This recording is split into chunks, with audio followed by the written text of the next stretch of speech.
The rescue in the nebula. The Crimson Nebula stretched across the viewport like spilled wine, its cosmic clouds obscuring everything beyond. Captain Rhys Morgan stood at the helm of the starship Artemis, his weathered hands gripping the control panel as he navigated through the treacherous space. 15 years of deep space exploration hadn't prepared him for what his sensors were telling him. "Captain, that signature doesn't match anything in our database," Lieutenant Patel reported from the science station, her dark eyes fixed on the readings. "The energy output is off the charts." Rhys studied the holographic display, watching the strange vessel tumble through space. Its design defied conventional physics, all sweeping curves and impossible angles that seemed to bend light itself. But what caught his attention was the unmistakable pattern of weapons fire damage along its hull. "Life signs?" he asked, already knowing the answer would complicate his day. "One, sir. Faint but stable. The ship's containment field is failing." Rhys sighed. The smart move would be to document the finding and continue their survey mission. Unknown alien vessels spelled trouble, and the Artemis wasn't a rescue ship. But that single life sign pulled at him, reminding him of all the times he'd been alone in the void, praying someone would answer his call. "Plot an intercept course," he ordered. "And get Dr. Reeves to prep Med Bay. Something tells me we're about to make first contact." The rescue operation proved more challenging than expected. The alien ship's hull seemed to shift and ripple, making it nearly impossible to dock. In the end, Rhys had to suit up and make the spacewalk himself, using his suit's plasma torch to cut through what he hoped was an outer airlock. The interior of the vessel was unlike anything he'd ever seen. The corridors seemed alive, pulsing with an inner light that responded to his presence. The air was breathable, but thick with an odd sweetness that made him glad he kept his helmet sealed. He found the survivor in what appeared to be the ship's control center. She, at least, he assumed it was a she, lay unconscious in a crystalline chamber. Her humanoid form was striking, tall and elegant, with skin that shimmered like mother-of-pearl and hair that seemed to capture and reflect the ambient light. What truly caught his attention were the intricate markings that swirled across her visible skin, glowing faintly in rhythm with her breathing. "Dr. Reeves," he called over the comm, "I've found our passenger. Humanoid, approximately 2 meters tall. No visible trauma, but she's unresponsive." "Understood, Captain. The emergency stasis pod is ready." Getting the alien woman back to the Artemis proved to be an exercise in careful maneuvering and more than a little luck. Throughout the journey, Rhys couldn't shake the feeling that her ship was watching him, judging his every move. Once safely aboard the Artemis, Dr. Reeves and her team worked tirelessly to stabilize their mysterious guest. Hours passed before the doctor finally emerged from Med Bay, looking both exhausted and excited. "She's stable," Reeves reported, "and her physiology. Captain, it's remarkable. Her cellular structure can manipulate light itself. I've never seen anything like it." Before Rhys could respond, a soft chime indicated someone was accessing the ship's universal translator.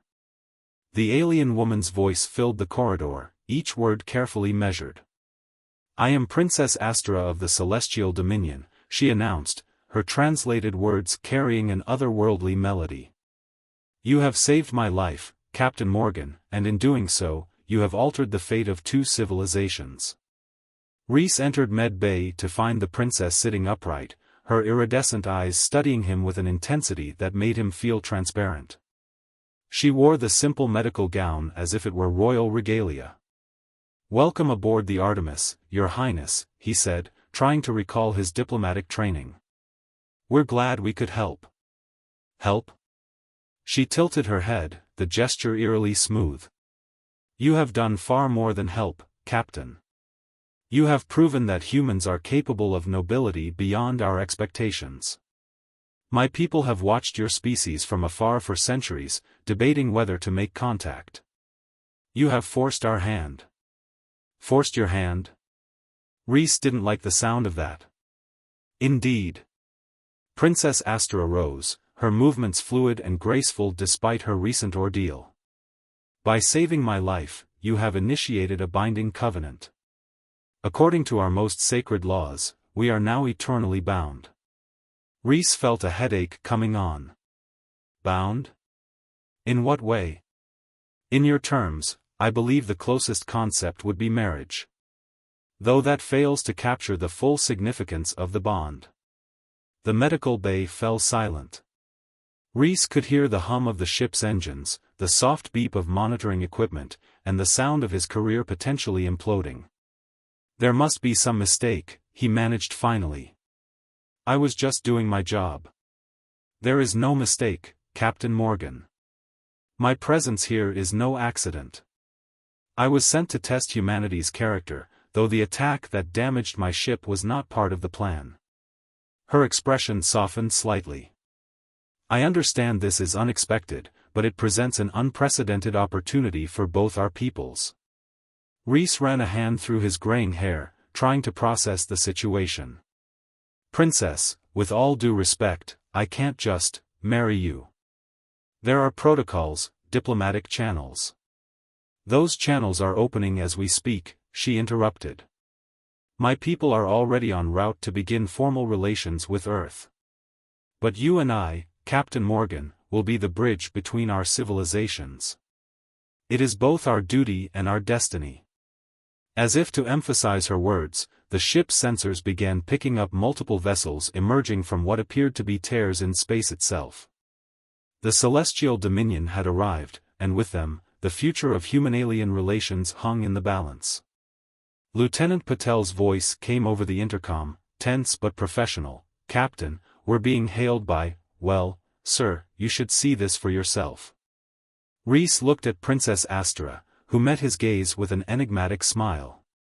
He had a feeling his life of solo exploration had just become considerably more complicated.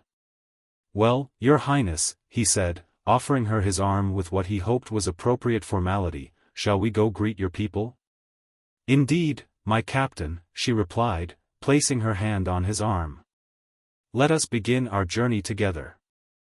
Diplomatic bonds. The observation deck of the Artemis had never felt smaller than when it hosted a delegation of celestial diplomats.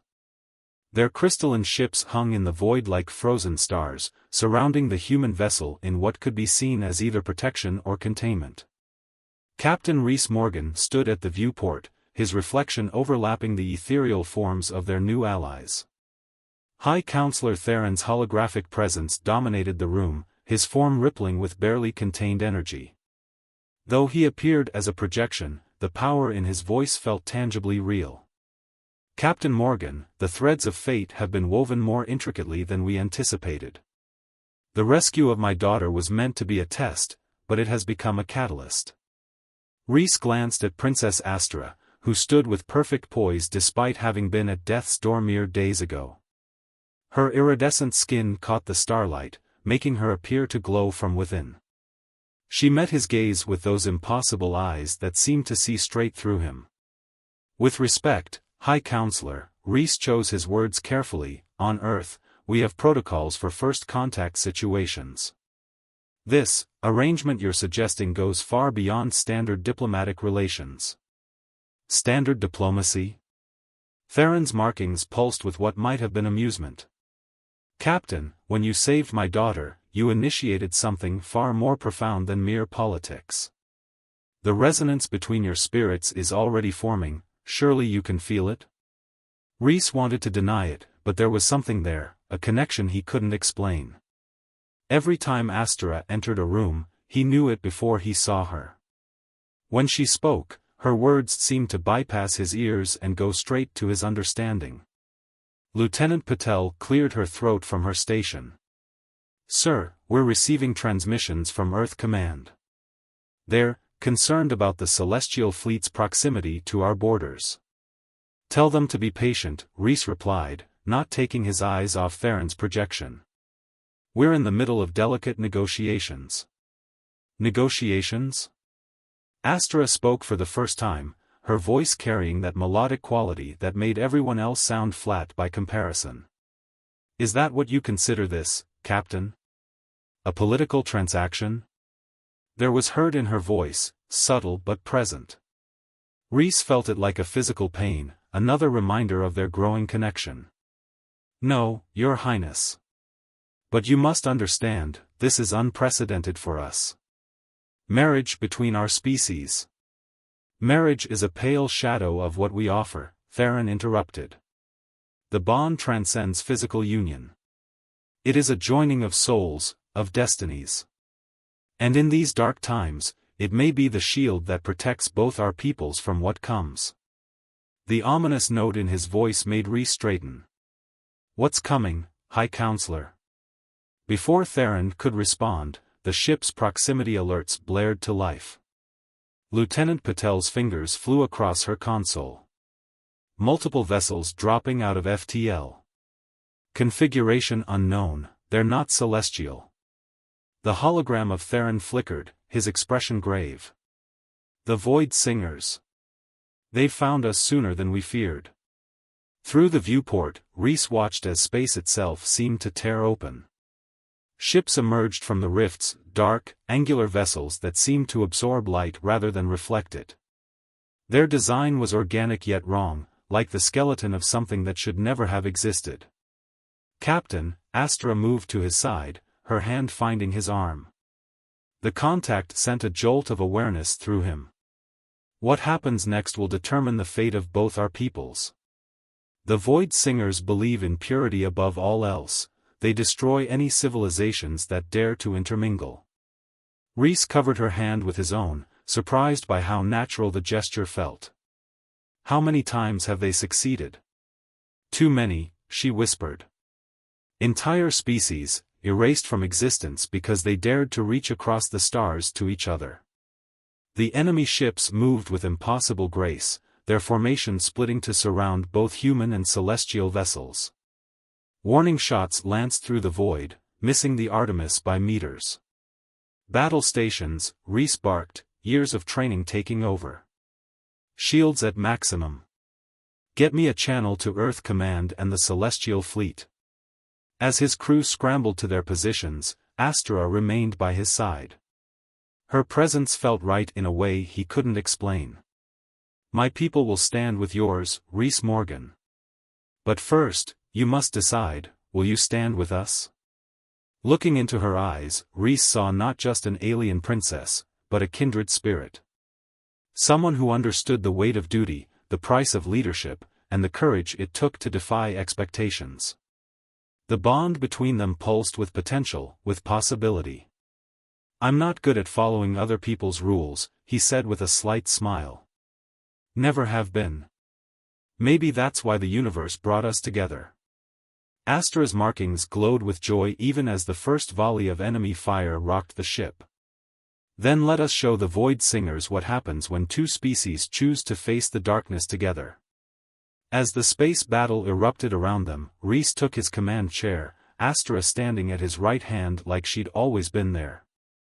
Their journey was just beginning, but somehow he knew that together, they could face whatever the universe threw at them.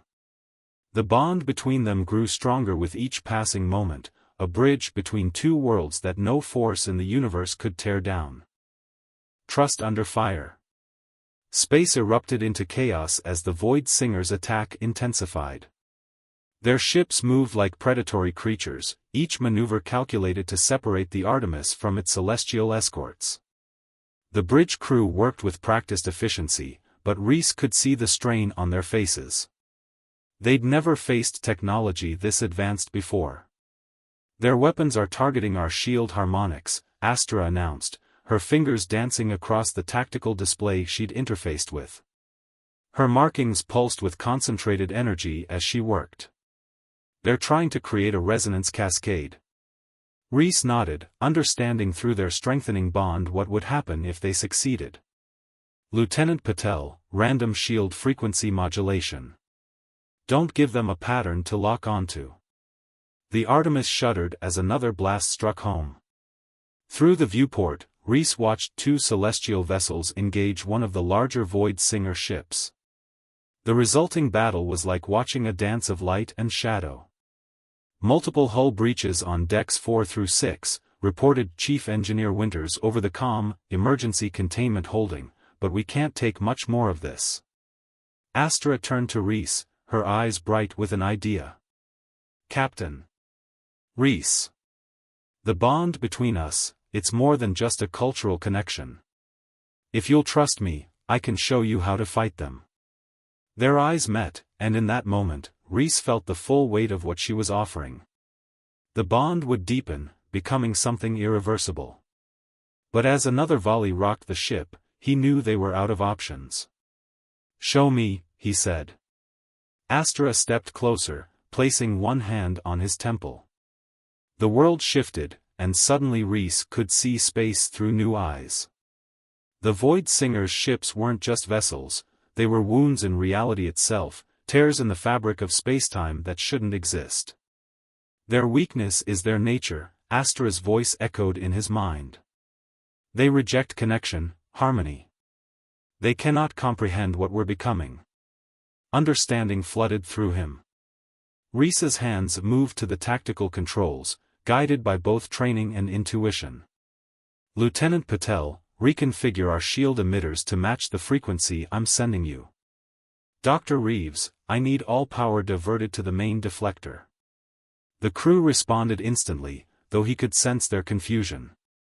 Through his enhanced perception, Rhys could see the web of energy forming between the Artemis and the nearest celestial ships, a symphony of light and power that the Void Singers couldn't comprehend. Now, he and Astra commanded in unison. The Artemis's deflector dish released a pulse of energy that rippled across space. Where it touched the Void Singer ships, their dark hulls began to crack, light pouring from the fissures. Two of the smaller vessels simply dissolved, their impossible structures unable to maintain cohesion in the face of pure harmony. The remaining Void Singer ships retreated, tearing new holes in space to escape. As the immediate danger passed, Rhys became aware of how quiet the bridge had become. His crew was staring at him and Astra with a mixture of awe and uncertainty. Captain, Patel spoke hesitantly, your markings. Rhys looked at his reflection in a nearby console. Faint, luminescent patterns had appeared on his skin, nothing as pronounced as Astra's, but undeniably similar. The bond had changed him, just as it had changed her.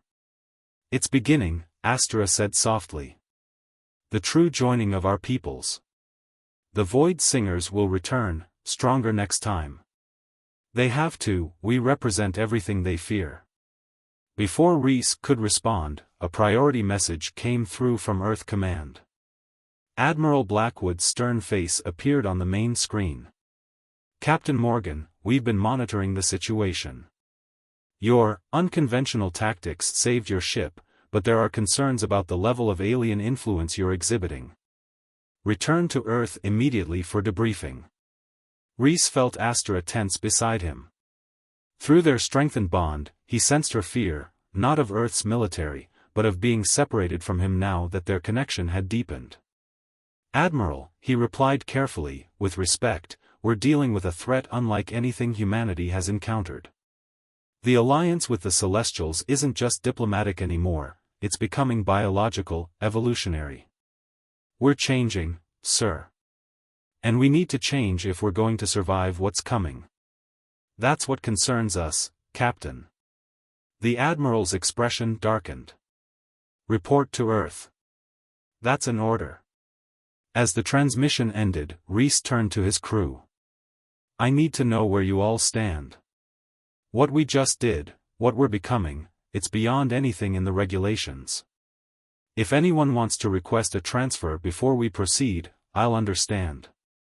To his surprise, it was Dr. Reeves who spoke first. Captain, I just watched you merge human and celestial technology in ways that should be impossible. As a scientist, I can't walk away from that. As a human being, I can't ignore that it might be our best chance for survival. One by one, the crew voiced their support. Even Lieutenant Patel, despite her initial reservations, stood firmly with her captain. Through it all, Astra remained at Rhys's side, her presence a constant reminder of what they were fighting for. Set course for Earth, Rhys commanded finally. But first, contact High Counselor Theron. If we're going to convince Earth's leadership that this change is necessary, we're going to need all the help we can get. As the Artemis turned toward home, Rhys and Astera stood at the viewport, watching the stars streak by. Their reflections showed two beings becoming something new, neither fully human nor fully celestial, but perhaps something better than either. "They'll fear us," Astera said softly. "Both our peoples will resist what we represent." Rhys took her hand, watching as their markings synchronized, pulsing with shared light. "Maybe. But fear of change is exactly what drives the Void Singers. If we're going to defeat them, we have to be better than that. We have to show them a different way." The bond between them hummed with possibility, with potential, with hope. Whatever challenges lay ahead, they would face them together, pioneers of a new kind of existence, bridge builders between stars and species. As if in response to their thoughts, their markings glowed brighter, casting dancing lights across the bridge. The crew watched in fascination, witnesses to the beginning of something unprecedented in human history. The line between ally and enemy, between human and alien, between self and other, all of it was changing. And change, Rhys realized, was exactly what the universe needed. Shadows of the past. Earth loomed in the Artemis's viewport, a blue marble wrapped in clouds and orbital stations. To Rhys, it looked both familiar and strange, like returning to a childhood home to find it slightly altered. His newly enhanced perception showed him layers of energy he'd never noticed before, the shimmer of the planetary defense grid, the pulse of satellite networks, the faint glow of millions of human lives. "Your world is beautiful," Astera said softly, standing beside him. "So full of life and potential.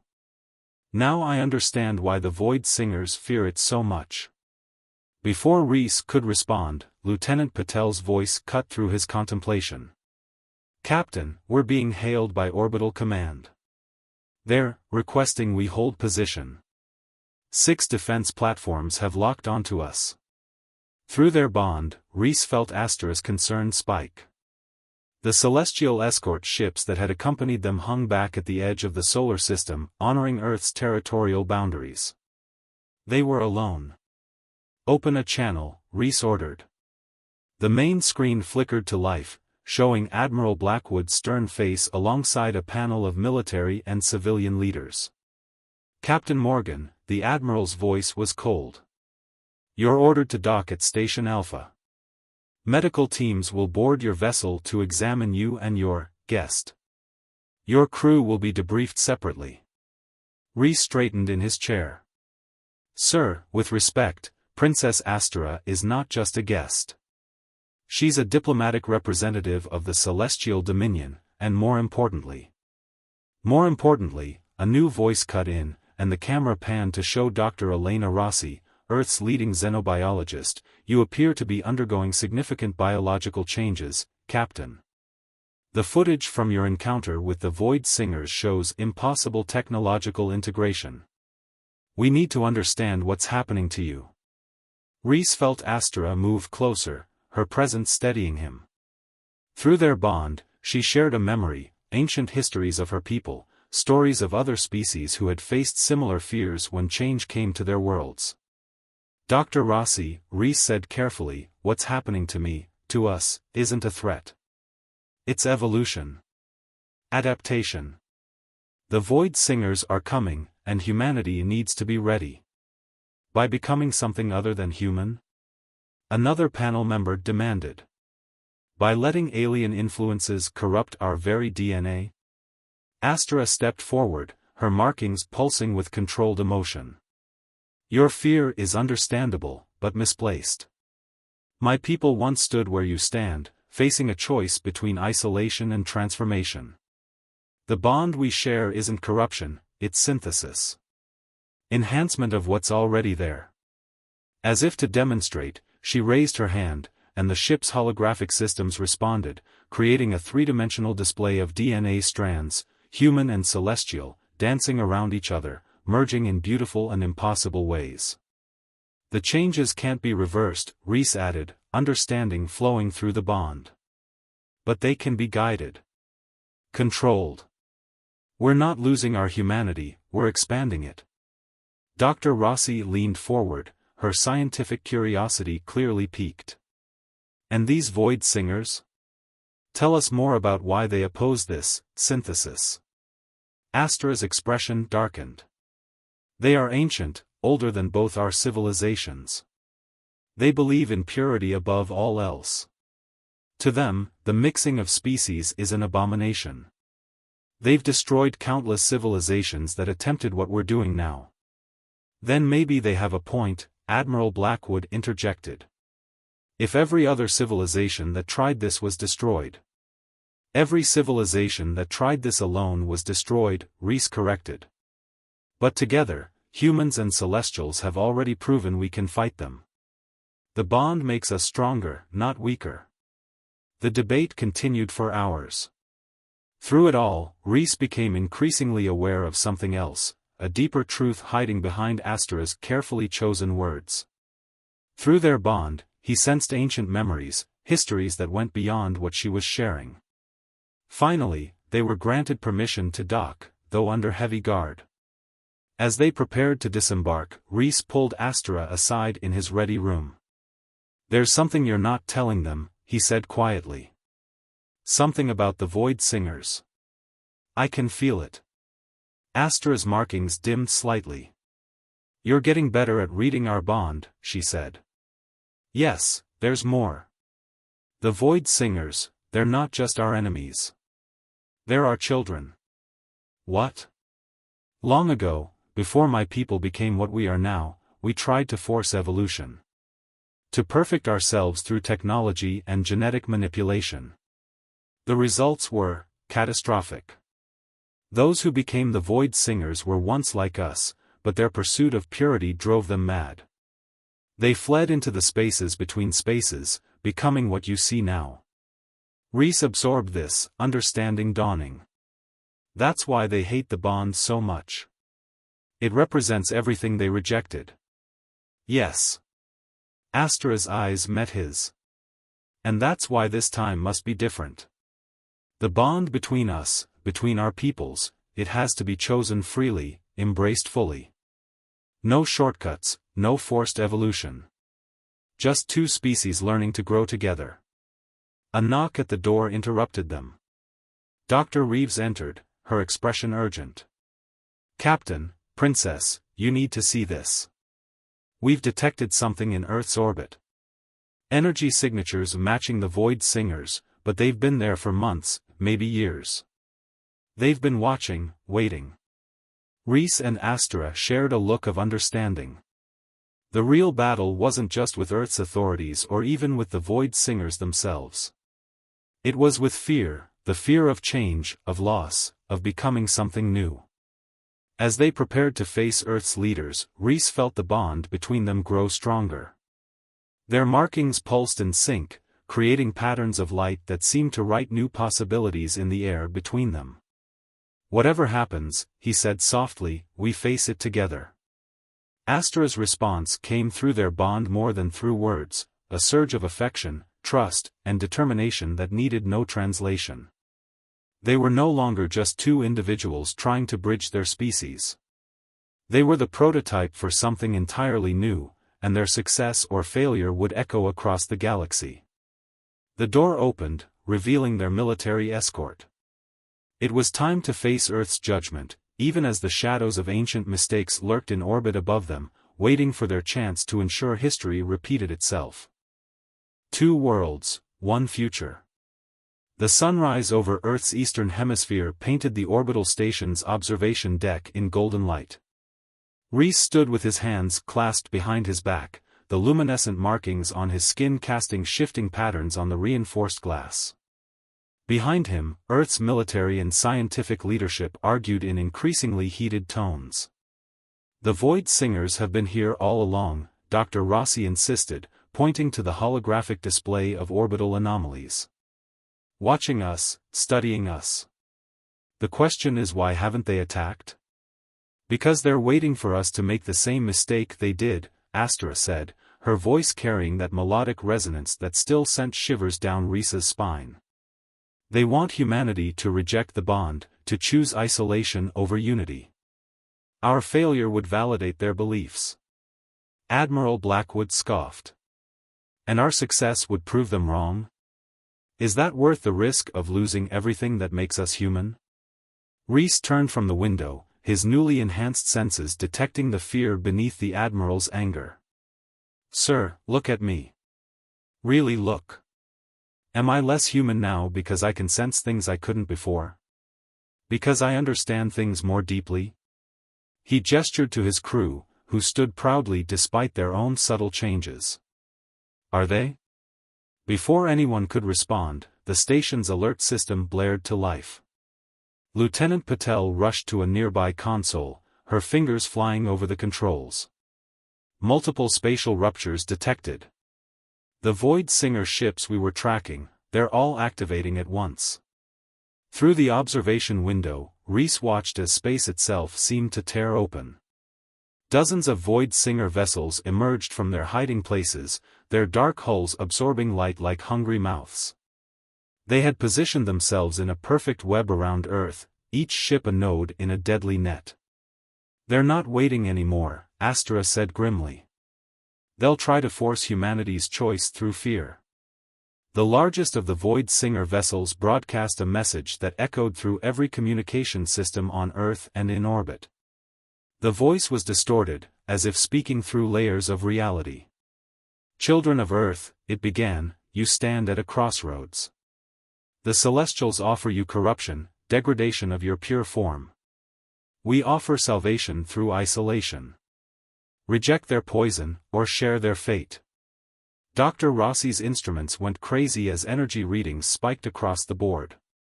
They're charging weapons, like nothing we've ever seen. Our planetary defenses won't hold against this. Reese felt Astra's hand slip into his, their markings synchronizing instantly. Through their bond, a plan formed, not with words, but with pure understanding. We can stop them, they said in unison, then Reese continued alone. But we need your trust. All of you. Admiral Blackwood looked from the approaching doom in the sky to the transformed humans before him. In that moment, he seemed to age a decade. What do you need? Link the station's power grid to the Artemis, Reese said quickly. And contact the Celestial Fleet. Tell them to execute Protocol Harmony. The next few minutes were a blur of activity. The Artemis docked with the station as engineering teams worked to integrate their systems. Through it all, Reese and Astra's bond grew stronger, drawing in others around them. First their crew, then the station's personnel began to show faint markings of their own. It's not corruption, Astra explained to a fascinated Dr. Rossi as the scientist monitored the changes. It's activation of potential that was always there. Humanity and Celestials, we're more alike than either side knew. The bond just lets us access what was hidden. The Void Singer fleet moved closer, their weapons charging. But Reese could see something their enemies couldn't, a web of light forming between all the changed humans and the approaching celestial ships, with him and Astra at its center. They believe in division, Reese said, understanding flowing through him. In separation. But the universe itself seeks connection.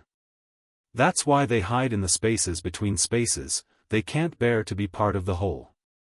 Through their expanded bond, every transformed human on the station contributed their energy, their understanding, their very essence to what was building.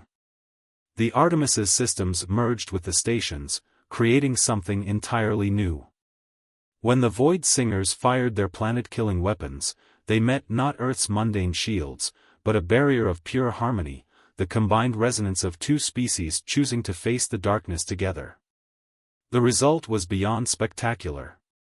The Void Singer's energy weapons rebounded, amplified by the power of connection itself.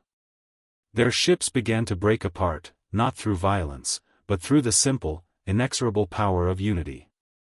You cannot stop evolution, Astra broadcast to the failing fleet. You cannot stop species from finding each other, from growing together. That is the true nature of life.